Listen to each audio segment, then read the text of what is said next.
Hello, this is Professor Barker, and you are watching a brief review of key points for Socrates, Plato, Augustine, and Aquinas, the four individuals that we've covered since our last quiz. So I want to give you this review of key points so that you have some concrete information that you can write down for your notes that might also be on the upcoming quiz.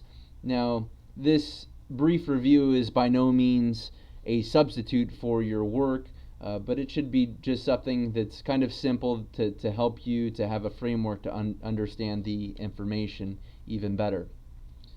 So let's turn to our key points for Socrates and Plato. You should be able to define the Socratic method. We talked about that in class. You had an assignment on it where you created a Socratic dialogue and kind of showed an example of how the Socratic method is used. You should also be able to answer the questions: what was the main charge brought against Socrates? And according to Plato, was the charge true or not? If so, how? If not, why not?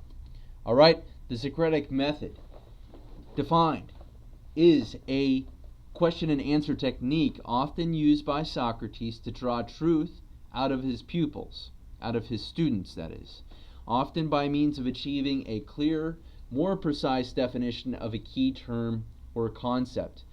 You'll also remember that Socrates was ordered by the political officials of his time to drink a cup or a chalice of hemlock, an ancient poison, and that's how he died. His student Plato is on the left-hand side of the picture at the end of the bed, sitting there.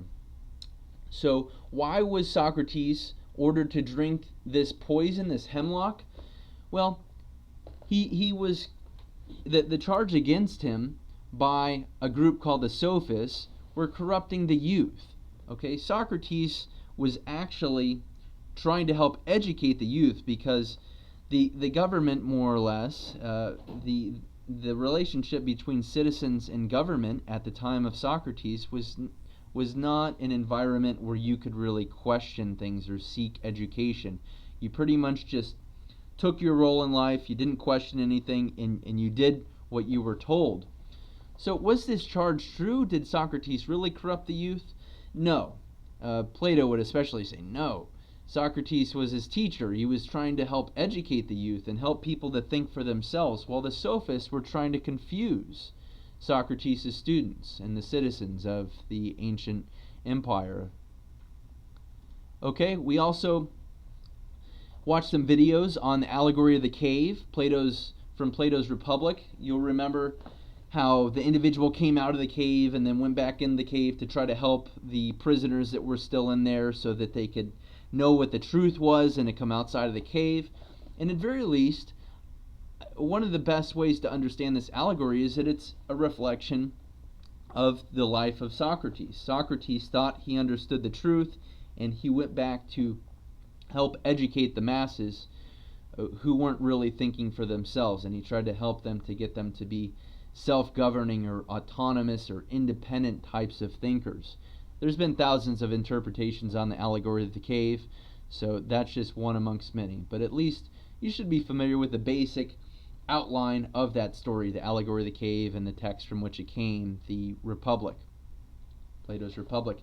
Now, the key points for Augustine: you should be able to identify and discuss the problem of evil. You should describe Augustine's solution of the problem of evil as well. So let's take a look at the problem first. The problem of evil can be phrased in several ways. One approach addresses the origin of evil, prompting the following syllogism, the following argument. Premise 1, God created all things. Premise 2, evil is a thing. 3, the conclusion, therefore God created evil. If God created all things and evil's a thing, we must logically conclude that God created evil. If the first two premises are true, that is, the conclusion is inescapable. God would not be good if God or he knowingly created evil. Okay, this even applies if we were to say, well, God didn't create evil, Lucifer or people chose to do evil. The problem here is that if God is all-knowing, God would know that Lucifer would choose to do evil, or people would choose to be evil, which would still in turn make God the author of evil. Okay? If God created evil but couldn't stop evil, God would also not be omnipotent or all-powerful. If God were all-powerful and could stop evil but did not, then God would be malevolent. That is, God would enjoy seeing evil. These conclusions drawn from the problem of evil are very problematic for Christian philosophers like Augustine. So let's see what Augustine's solution was to the problem of evil.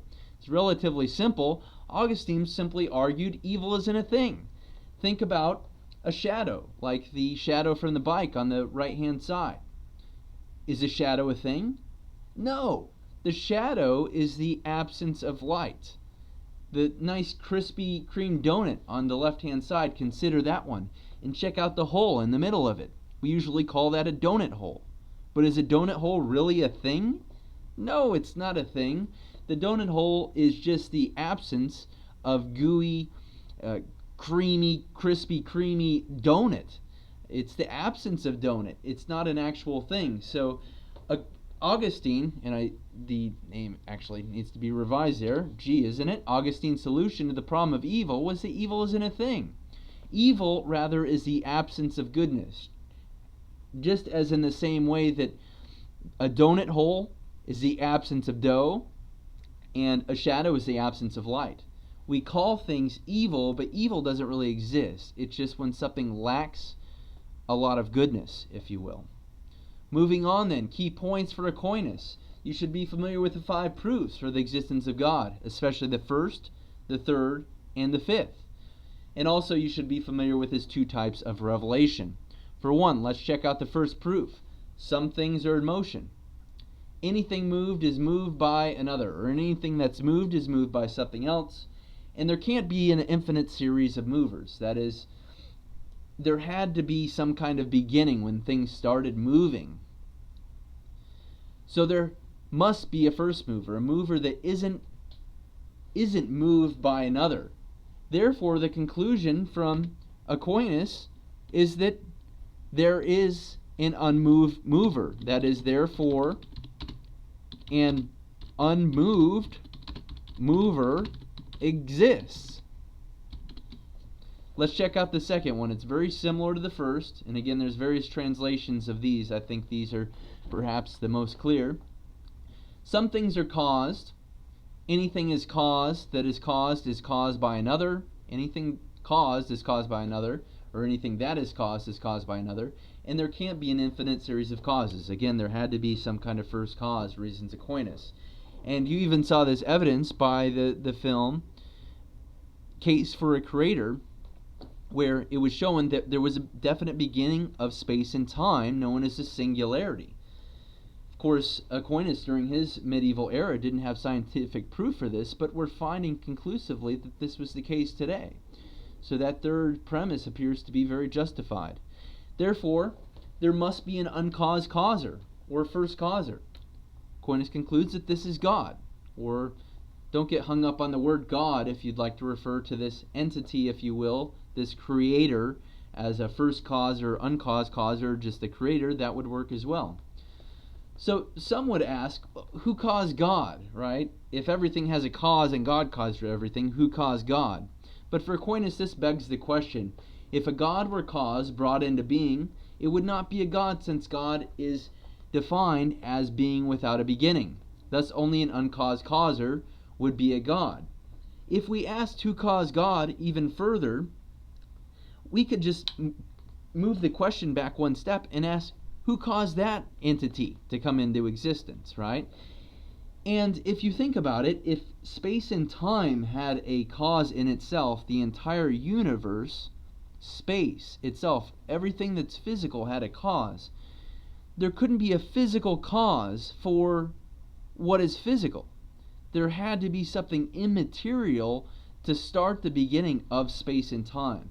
And that was further evidenced by the film that I gave you, where the brief YouTube clip that is, where Dr. William Lane Craig addressed the question, who caused God? So return to that bottom website clip if you want to return to that discussion as well, or want further information on it. Check out the third proof here. It says every contingent being, Now, let's hold it up for a second there, because some of you might not be familiar with that term contingent. To be contingent means to be dependent on something. So it could read also every dependent being at some time fails to exist. For example, we are all dependent beings. We depend on our parents procreating in order for us to exist. And before they procreated, obviously, at some time they failed to exist. Obviously, everyone should be familiar with that fact, but I'm just stating an example to make the first premise even more clear. So if everything were contingent or dependent, then at some time there would have been nothing. And so there would be nothing now, which is clearly false. So if there were nothing in the beginning, and everything were dependent upon something else, then there'd be nothing now. If everything were dependent upon what was initially nothing, God not existing, for instance, there'd be nothing now. But that's false, obviously, because there is something now. You exist, the world exists, so not everything is dependent upon something else. There must be a first or necessary being, an uncontingent or not dependent being, a being that isn't dependent upon any other source for its being or existence. Let's check out the fifth one, also known as the teleological argument from design. Telos is the Greek root there, which means ends or purpose. So premise one states, many things in the world that lack intelligence act for an end. Think of a dart, for instance. A dart has an end or a purpose, and that's to hit the bullseye of a dartboard. Okay? It doesn't have intelligence, it acts for a purpose, and whatever acts for an end or purpose must be directed by an intelligent being.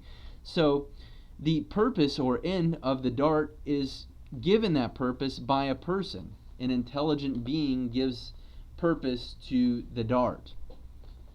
So the world must have an intelligent designer. Therefore, God exists. Now, let me try to give a different example to justify the last one. We know that in order to procreate for existence, there must be a male and a female. It's not possible for one to have a child without the other, right? And how did people initially even get their respective sexual organs? Well, Aquinas thinks that something like evolution, for instance, couldn't necessarily explain why people are able to procreate. Those things that lacked intelligence but are given an end by intelligent beings must have some kind of intelligent designer. So, if you want a further explanation or summary of those 5 proofs, go to this YouTube clip that I've already given you in class, and it'll give you a nice summary of what's going on there and reiterate some of the fine points. So let's just clarify before we end then the 2 types of revelation for Aquinas. One is known as natural revelation, the other supernatural revelation. Supernatural revelation are things like miracles, prophets getting some kind of foreknowledge of the future by God. They're able to tell the future. Holy Scripture, which documents events that are beyond the natural laws of the world, like when Christ, for instance, raised individuals from the dead or healed the blind, would be an example of supernatural revelation. And also the tradition of Christianity is what Aquinas thinks would be supernatural revelation. Ways in which God reveals something about God to man that are beyond the normal means of nature. Natural revelation, though, is the truth available to all people through their human nature, certain truths that all men and women, respectively, can attain from correct human reasoning. So, for instance, Aquinas believes if we just use our minds, observe nature, and correctly reason about it, we can come up with a definitive, conclusive proof for the existence of God. And obviously those are exemplified by Aquinas' 5 proofs for the existence of God. And that's it for the basic summary of Socrates, Plato, Augustine, and Aquinas. Hope you enjoyed that summary, and again, these are great points for your study notes and may very well be on the quiz. Thank you very much.